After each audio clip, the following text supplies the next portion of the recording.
құрметті оқушылар, бүгінгі біздің сабағымыздың тақырыбы тірек реакцияларын анықтау. Тірек реакцияларын анықтамас бұрын біз бір-екі тақырыпты біліп алуымыз керек. Ол тепе-теңдіктің шарттары және де байланыс реакцияларын тақырыбын білуіміз керек. Қарап тұрғаныңыздай, жазықтықта берілген арқалық екі жағынан бекітілген. Bir жағында қатаң бекітілген, екінші жағында қозғалмалы тұмсалы шарнирмен бекітілген. Енді есепті шығармас бұрын біз жаңағы арқалықтың нүктелерін көрсетіп аламыз. Сол жағынан, міндетті түрде сол жағынан бастаймыз. А, Б, С, Д. Қарап тұрғандықтай, А нүктесінде қозғалмайтын шарнир. Яғни реакция күші жазықтықта Y және X осымен таралады деп көрсетеміз. Y, A, X, A деп белгілейміз. Бағыты бізге әлі белгісіз, өйткені шығару барысында ол, яғни оське қарсы болатын болса, теріс таңбамен алынады, оське бағыттас болатын болса, онда оң таңбамен алынады. Келесі А және Б аралығында бізде жазық біркелкі таралған жүктеме тұр. Біркелкі таралған жүктеме ол күш интенсивтілігіне байланысты деп көрсетеміз. Күш интенсивтілігін жаңағы жазық таралған жүктеме осы күш интенсивтілігінің бағытына байланысты, яғни мұнда бізде төмен қарай бағытталған, оның центріне төмен қарай көрсетіледі. Оны біз күш интенсивтілігі көбейтілген, оның арақашықтығы көбейтіндісі. Келесі С нүктесінде бізде қозғалмалы шарнир дейді. Бұнда бізде қарап тұрғанда X осіне қатысты ешқандай қозғалыс шектеуі жоқ. X осымен қозғала алады. Тек қана шектеу бізде Y осымен деп көрсетеміз. Яғни YC. Одан кейін дәл осы нүктеде бізде момент сыртқы жүктемесі берілген сағат тіліне бағыттас. Енді айтып кететін болсақ, біз сағат тіліне бағыттас момент болса, оң таңбамен аламыз. Сағат тіліне қарсы болса, теріс таңбамен аламыз. Кейбір оқулықтарда сағат тіліне бағыттас болса, теріс таңбамен алынады, сағат тіліне бағыттас болса, теріс таңбамен алынады, сағат тіліне қарсы болса, оң таңбамен алынады. Бірақ нәтиже бірдей болу керек. Қарап тұрғаныңыздай, біздің арқалығымыз консольді. Яғни, мына жерде арқалықтың шеті бекітпеден сыртқа қарай шығып тұр, және де сыртқы F күші бұрышпен әсер етіп тұр дейміз. Енді бізде қарап тұрғандықтан, көріп отырғандықтай, үш белгісіз реакция күштері бар. Табу керек. Реакция күштері YA, XA біз белгілеген, және YC. Үш белгісіз, яғни есеп бізде жаңағы белгісіздерді анықтау мүмкіндігі бар. Реакция күштерін анықтау үшін тепе-теңдік шарттарын білу керек. Үш тепе-теңдік шарты бар. Үш тепе-теңдік шартының барлығын қолдана аламыз. Бізге екі топсалы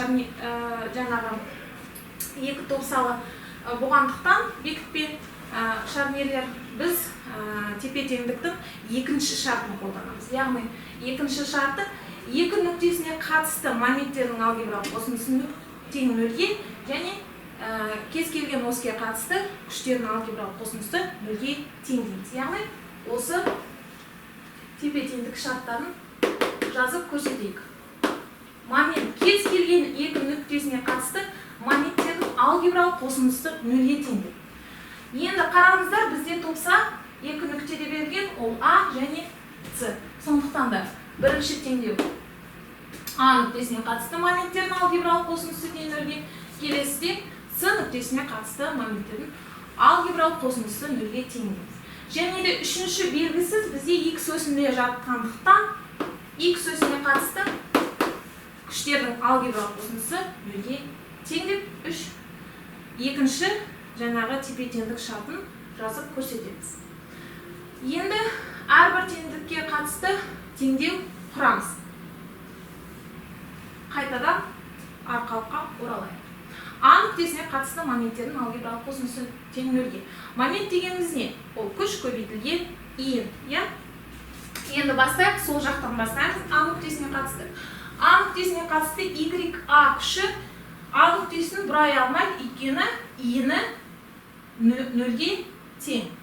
Келесі, ары қарай. А, Б нүкте аралығында бізде көк ұшы тұр. Яғни көк ұшын көріп отырғандықтан, ол сағат тіліне бағыттас бұрап отыр. Яғни оның мұна иінімен мұна А нүктесіне қатысты қарайтын болса, оны төмен қарай бұрады, яғни сағат тіліне бағыттас дейді.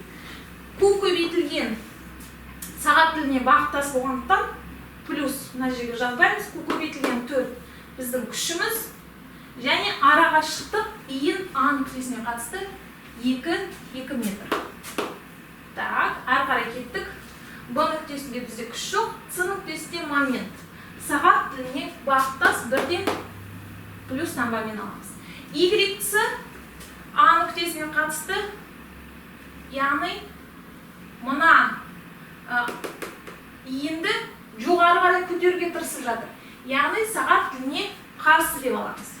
Минус Y-ці арақашықтық А нүктесінен Y-ціға дейін бізде 5 метр. Келесі F бұрышпен әсер етіп жатыр. Яғни ол төменнен жоғары қарай мұна білікті немес дейді. Жоғары қарай көтеруге тырысып жатыр, сағат тіліне қарсы. Мына жерде метрді алыстаймыз. Так, минус F синус бұрыш 30 градуспен иіні барлығы 6 метр. Тең. Яғни А нүктесіне қатысты моменттердің алгебралық қосындысы нөлге тең. Теңдікті құрады. Бұнда бізде белгісіз, асынсыз көрсек Y-ці. Келесі С нүктесіне қатысты моменттердің алгебралық қосындысы нөлге тең. Дәл сондай теңдік құраймыз. Мұнда сол жақтан бастаймыз, С нүктесін ұстап тұрамыз.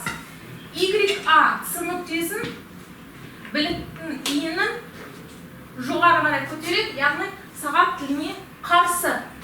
Минус YA иіні 5 метр.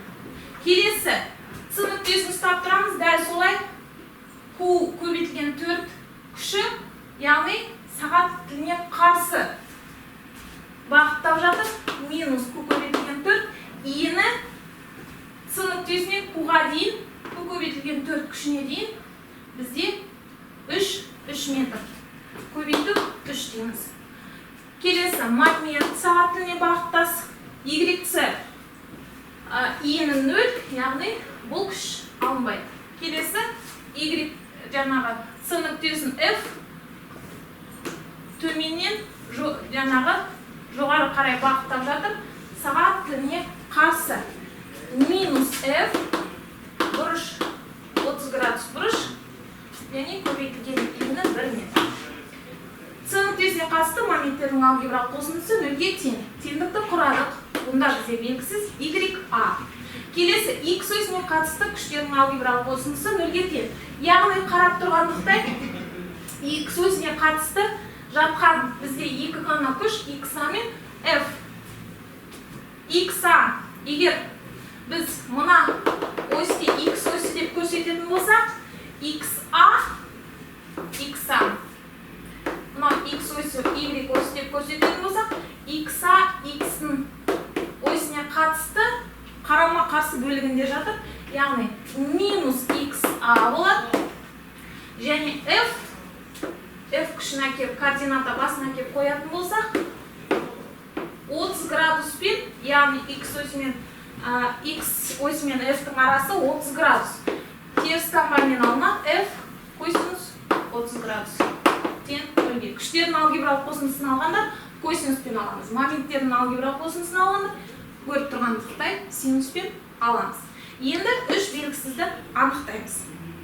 Көріп отырғандығындай жаңағы 3 теңдік құрады. 3 теңдіктен біз яғни белгісіздерді анықтап алдық. Енді есебіміздің дұрыстығын білу үшін тексеру орындауымыз керек. Тексеру келесі түрде орындалады. Яғни Y осіне қатысты 4-ші теңдік, Y осіне қатысты күштердің алгебралық қосындысы нөлге тең. Енді қайтадан жаңағы арқалыққа оралайық. Мұнда Y осіне параллель күштердің алгебралық қосындысын аламыз. Тек қана күштер, ескерейік. y a күші тұр, сол жақтарымызда көріп тұр, жоғары бағытталып тұр, және 10 таңба номинал.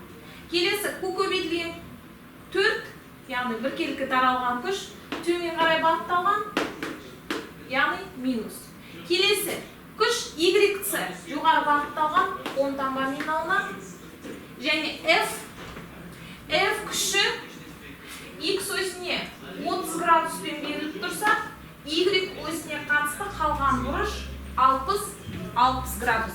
Яғни плюс f косинус 60 градус дейміз. Тең 0-ге. Енді барлық белгілерді сандарды қойып орнынан тексеріп көрейік.